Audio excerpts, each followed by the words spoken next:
இலையை பார்த்து சாப்பிட மாடி. யாரும் சாப்பிட்டு தொடக்கூடாது. இலை முன்னாடி உட்காந்து வச்சுட்டு அப்படிலாம் சொல்லாத. உருக்க பேசாதே. சாப்பிடுறதுக்கு முன்னாலே எனக்கு ஒரு விஷயம் தெரிஞ்சாகணும். சாதத்தை தொட்ட கையை வெட்டி விடுவேன். இது சாதாரண விஷயம் இல்ல. இன்னைக்கு இந்த ஆத்துல ஒரு தப்பு நடந்திருக்கு.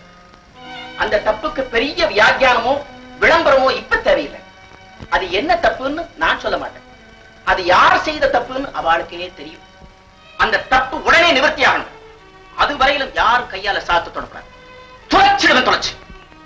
இந்த மாதிரி காரியங்களை செய்யறதை விட பிச்சை எடுக்கலாம். தாயே சோறு போடுங்க தாயே. பிச்சை தாயே. அம்மா சோறுமா. அம்மா தாயே பிச்சை தாயே. அம்மா சோறு போடுங்கம்மா. அம்மா தாயே. இலையில சாதத்தை போட்டுட்டு சாப்பிடாதேங்கிறது ரொம்ப அவமானமா இருக்கு. அம்மா நீதான் ஏதாவது தப்பு பண்ணிருப்ப. சீக்கிரம் சொல்லுமா, வயித்த பசிக்கிறது. அம்மா சோறு போடுமா.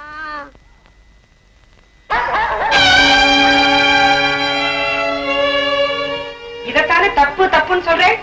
ஆமா, பிச்சைம்மா. உடவே கொண்டு போய் அந்த பிச்சைக்காரிட்ட போட்டு எல்லாரும் சாப்பிடலாம்.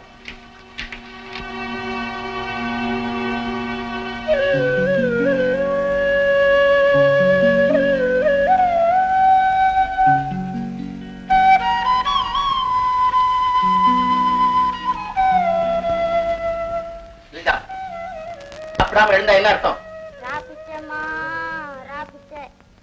இதுவும் அவளுக்கு